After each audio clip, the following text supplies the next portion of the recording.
Okay, if we just start with this one. Let's say we do.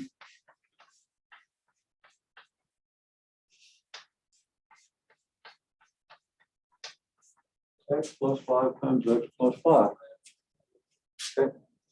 Now, we can see this in either this form or this form. Let's say it's in this form. So we got like an A plus B times C. Okay. Where A plus B is this, and C is all of this. Okay. So we're multiplying this plus this times all of this. So we can write that as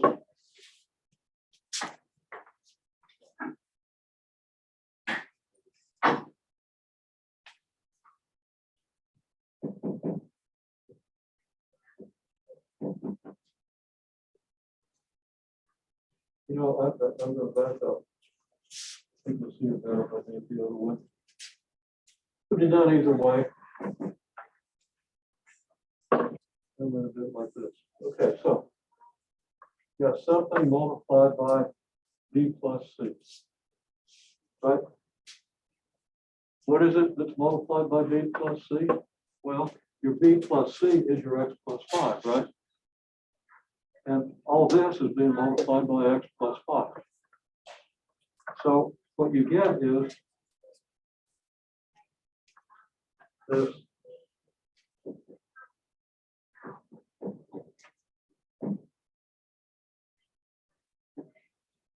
I call it straight X plus 5 here. Okay, there's your X plus 5. That's like your A, okay? You're doing this times B plus C, so you're going to get AB plus AC. Well, here's your A. Here's your A. So that's going to be X plus 5 multiplied by X.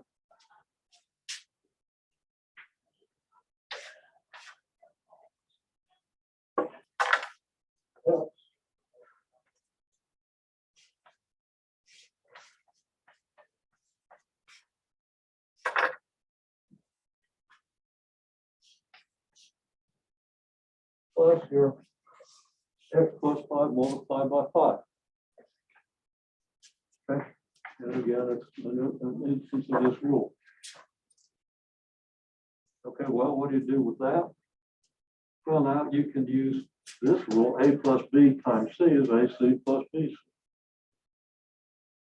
And this becomes pretty natural with practice. Once you've got the pattern where you can follow it step by step, then you start seeing it.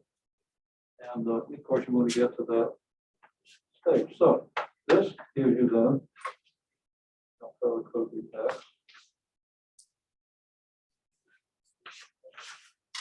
And this X plus 5 times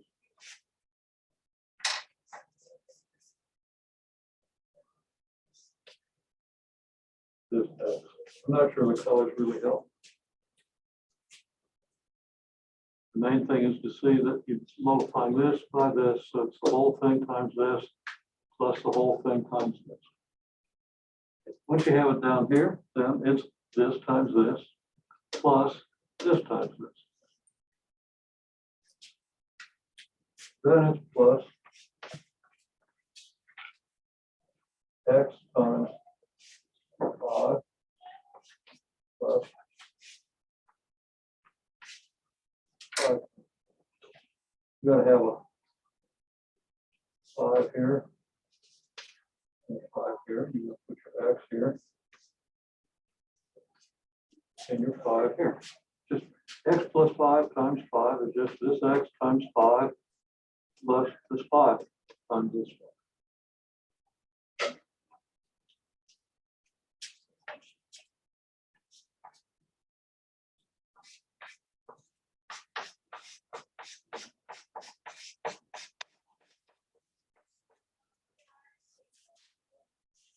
And it comes down to this form.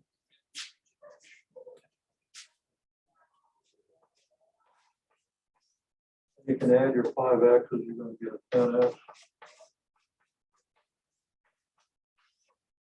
and then plus 25.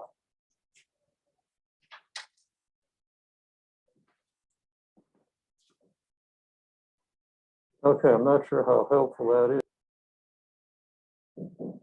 Not sure how helpful that is. I thought it was a good idea. It might not be working. Okay, come on, get in focus. There we go.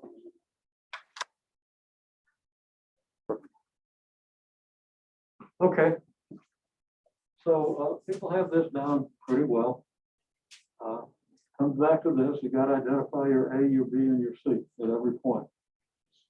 So here we have this expression. Now, by the time we get down to this expression, you don't want to be drawing arcs from here to here and here to here and here to here.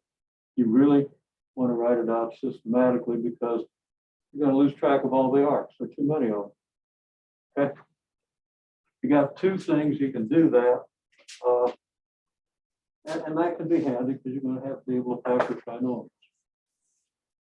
So I don't have too much objection there, but I want you to use this, kind of holding your feet to the fire to make sure you can use the distributive law. So at least write out the first step on each one of these, okay? After you write out the first step, using the A plus B times C thing, then the rest becomes just pretty easy, okay? And it's actually pretty easy throughout. It's not difficult. It's just that there are a lot of chances to make errors because there are a lot of terms to deal with, okay? So you got to be careful about your bookkeeping. There's nothing really hard about it once you got the pattern.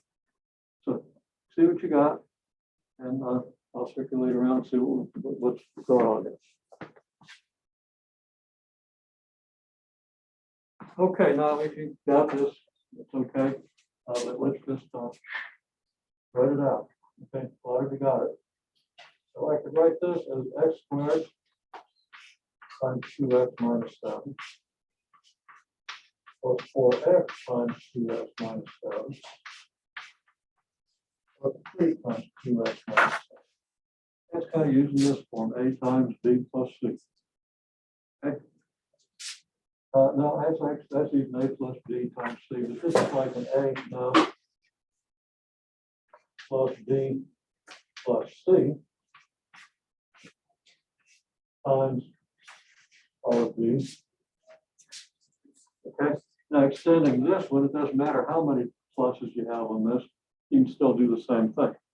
So once you understand this, you understand that this is going to give you like AB plus BD plus CD.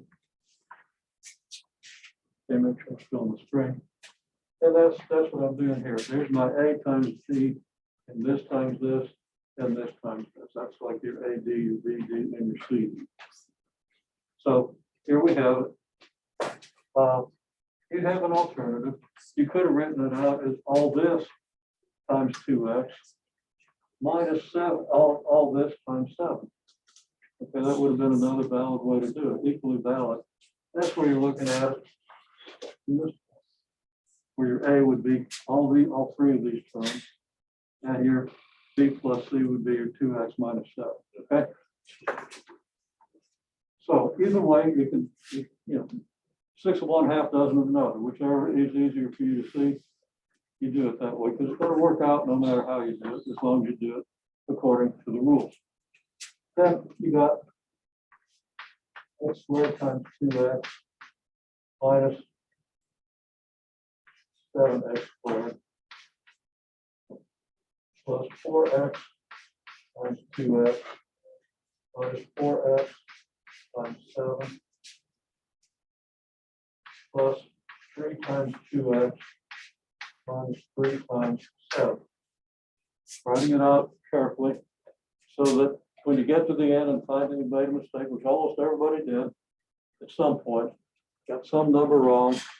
And, you know, I was doing it in my head and I got numbers wrong, so don't feel bad about getting it wrong. I might get it wrong here. You'll have to keep track of, right? You got to be very careful about your bookkeeping. So x squared times 2x is 2x cubed. And this is 7x squared, and this is 8x squared. Common mistake. is you forget that that's an x squared. Okay, I saw that on a couple of things.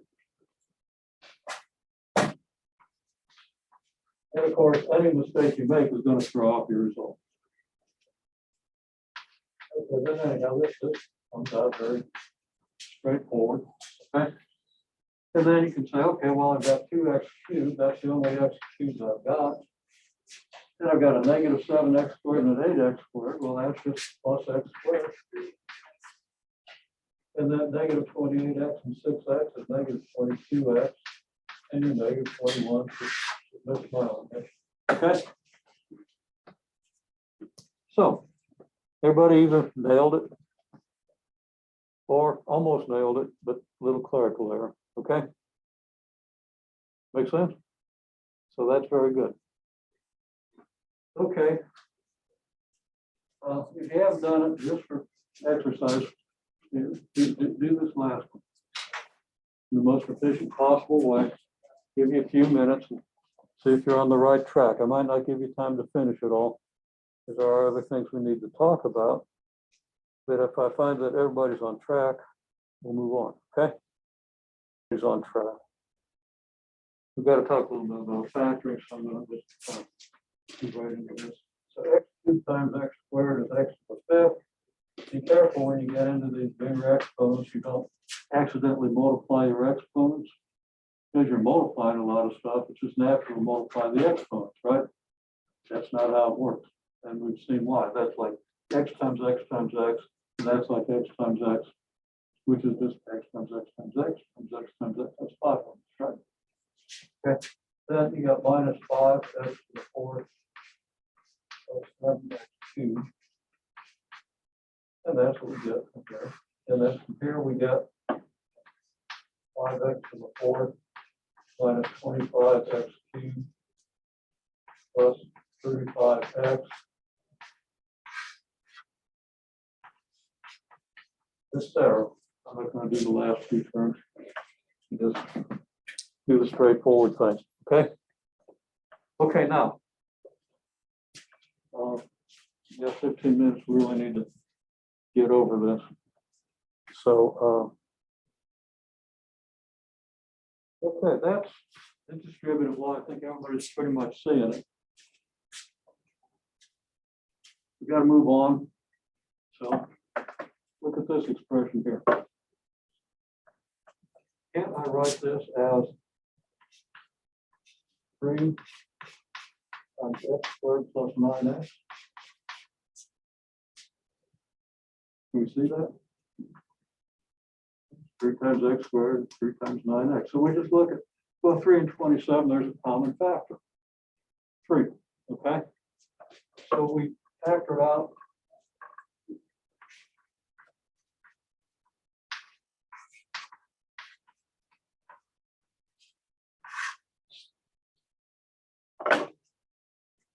okay.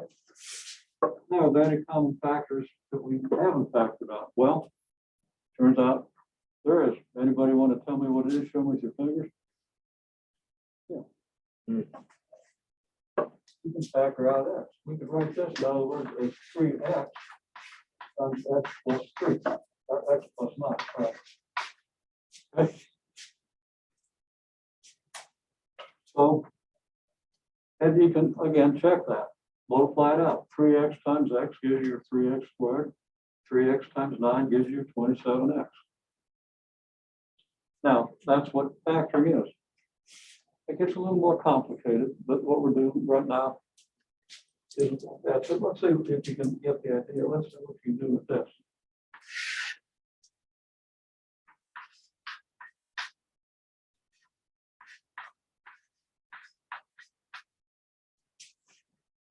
What do you get if you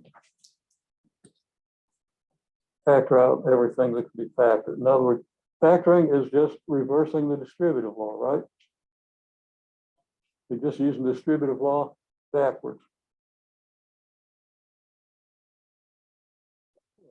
I think everybody's good with this, and that was very good. So what you can do is, well, that's equal 5 and 35 have common factor of 5, right? So you get 5 times x cubed plus 7x. And just to make sure you multiply it backwards, and yeah, it works. Okay. And then you look at this and you say, well, I could also write this as 5x times x squared plus 7. That's it. Now you can see all that at once, but when you're first starting out, you know, you'll go one factor at a time. Pretty quick, depending on how much practice you do. You're gonna see it. Makes sense? So that's not too awful. Let me give you.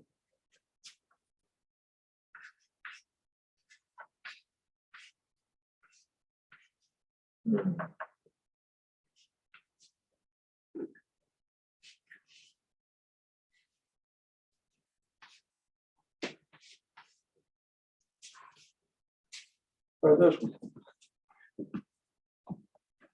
A little bit of a jump, but I think we can handle it. Okay, now let's take a look. In the first place, if you look at what we've already done, you look at your numbers. You got 4 and you got 12, right? We could write that as 4 times a squared bc cubed plus 3a cubed b squared c squared. And checking, multiply this by this, we get this. Multiply this by this, we get this. So always check at every step. You just do one step at a time. Now, is there anything common in here? Like, well, you've got A's here and you got A's here, right? So let's just look at the A's. You got an A squared and an A cubed. Well, if I then write this as 4a squared times bc cubed plus 3a b squared c squared, it works out. Because a squared times bc squared gives me a squared bc cubed. A squared times bc cubed gives me a squared bc cubed. And then a squared times 3ab squared c squared. Well, a squared times a gives me the a cubed. I've still got the b squared and the c squared. Okay. Now, I could have just factored out an a. It would have been okay, but it would still leave me another a that I could factor. So we factor the biggest power we can. We look for the biggest power of a. And then we do the same with b. We look for the biggest power of b, which is just plain old first power b, right? And I can write that as 4 a squared b. So I've got the b here. B times what gives me c cubed? Well, just b times c cubed, right? And then it's 3a. And I got to get a b squared. I've got the b here, so I need a b here. If I multiply all this out, 4a squared b multiplied by c cubed gives me my 4a squared b multiplied by c cubed, right? And 4a squared b multiplied by 3abc squared. Well, 4 times 3 gives me 12. A squared times a gives me a cubed. And b times b gives me b squared. And there's my c squared. So if I multiply this out, I'm going to get this. All right. And then I can multiply, then I can do a c squared. So I guess I've got to divide 4 a squared b squared times c plus 3ab. And again, if I multiply this by this, I get this. Multiply this by this, I get this. At every step, it's pretty easy to see what I can multiply. Now, ultimately, I'm just going to look and say, okay, what do they all have in common? This has a 4, and these have a 4 in common. They have an a squared in common. They have a b, and they have a c squared. So I can just do this all in one step. For right now, one step at a time kind of reinforces what you're doing. Okay. Now, quickly. Okay. two important special products. There are others, Rubik's cubes, and you can look at those. The a plus b quantity squared, a plus b times a plus b, obviously. Which I could write as a times a plus b times a plus b, which gives me a squared plus ab plus ba plus b squared, right? But ba is the same as ab.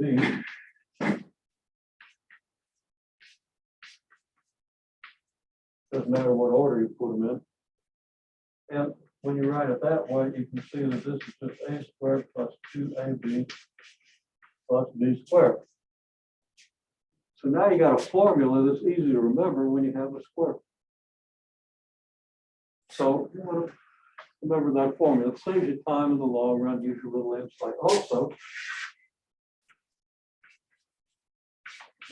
a plus b times a minus b is, I'm just going to write it out. You're going to get a squared plus ab minus ba plus b squared. Now I skipped a step. You want to write that out so we get it. But ab minus ba is just the same as ab minus ab, right? So this just gives you